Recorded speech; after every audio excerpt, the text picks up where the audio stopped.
Si j'avais à vous expliquer c'est quoi le dôme, en fait, c'est un format de projection immersive qu'on peut classer dans la catégorie des ce qu'on va appeler le Spatial Augmented Reality, c'est-à-dire c'est une forme de réalité augmentée spatiale qui utilise l'anamorphose finalement pour créer une illusion de spatialisation de l'image. Donc quand on est dans un dôme, on va avoir vraiment une illusion de perspective et les bordures de l'écran vont disparaître pour le spectateur.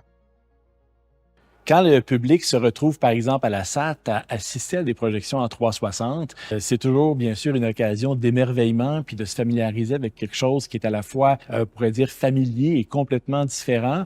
On n'avait pas nécessairement la possibilité, comme chercheur, d'avoir accès à des installations comme celle de la SAT aussi facilement qu'on l'aimerait. D'avoir un dôme comme ça qui est disponible en tout temps, c'est une accessibilité qui fait toute la différence pour nos étudiants, mais aussi pour nous, professeurs.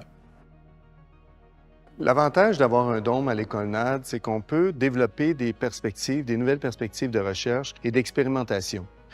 Nos étudiants sont formés en 3D. Mais moi, j'ai tendance à dire on ajoute 5 cm et c'est les compétences reliées au dôme. Et donc, on est en mesure de prendre ces compétences-là qu'ils ont acquis dans le cadre de leur baccalauréat et d'amener la dimension immersive à leur pratique professionnelle, leurs pratiques de recherche, leurs expérimentations, les projets de synthèse. Donc, il y a des avantages pour les étudiants au baccalauréat, entre autres en jeux vidéo, parce qu'il y a toute une zone d'expérimentation où on va explorer le dôme en temps réel.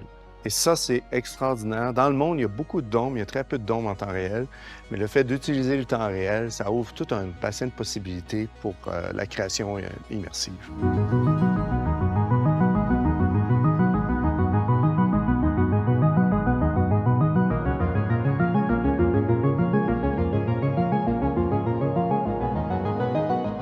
Alors, historiquement, le NAD, bien sûr, c'est un peu une école de métier. Ça a grandi avec les années. Aujourd'hui, on est rendu à pouvoir faire de la recherche.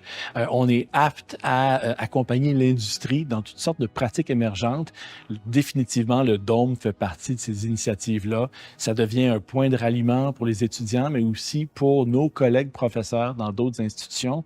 Au niveau de la recherche, les domaines que les étudiants peuvent développer, par exemple, on a un étudiant qui s'intéresse aux dimensions sensorielles de la création d'expériences immersives et donc il va développer des expérimentations pour voir comment on peut changer, transformer l'espace. Ensuite, il y a le deuxième qui est comment on transpose des récits sous une forme immersive. Ensuite, quel type d'interaction on peut créer dans un dôme de ce type-là? Et enfin, est-ce qu'il y aurait moyen de développer des nouvelles interfaces pour contrôler du visuel en temps réel sous une forme immersive? Soit des interfaces tangibles ou soit d'utiliser le corps comme interface pour que le corps puisse contrôler le déplacement et le mouvement des éléments dans l'espace.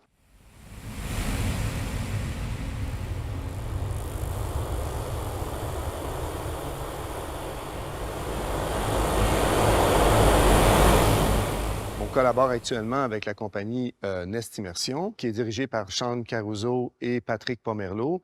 Et ce n'est pas seulement un prêt d'équipement, mais vraiment un processus de collaboration où on travaille à contribuer au développement de la solution logicielle. Et par nos créations, on amène de nouvelles problématiques qui vont servir à la fois au milieu industriel, mais aussi à nos étudiants. Alors, moi, je suis au NAD, je suis à la maîtrise. Particulièrement, là, je travaille sur comment qu'on peut raconter dans des espaces spatialisés, donc comme le dôme, comment qu'on peut avoir une narration dans ces environnements-là. Quand on est dans un contexte spatialisé en 360, l'environnement et la narration, ou du moins, c'est interrelié. Un peu plus loin, si on veut avoir quelque chose de concret, comment qu'on peut l'articuler, comment qu'on peut développer un langage, ou du moins plus une grammaire pour trouver des façons de faire raconter les choses. Actuellement, les outils que j'utilise, là, on est beaucoup plus dans le logiciel 3D, juste pour la rapidité de faire certains tests. Par contre, on a aussi des caméras 360 qui permettent de faire des tournages et des montages par la suite. Pour la partie 3D, là, pour l'instant, moi, j'utilise beaucoup Cinema 4D, mais les logiciels sont ouverts. On peut prendre Maya, on peut prendre Houdini. On peut aussi avoir des moteurs de jeu comme Unreal. C'est assez libre. On utilise un système qui permet de transférer l'écran. Avec Touch Designer, on peut capturer une zone de l'écran et venir l'afficher directement dans le dôme.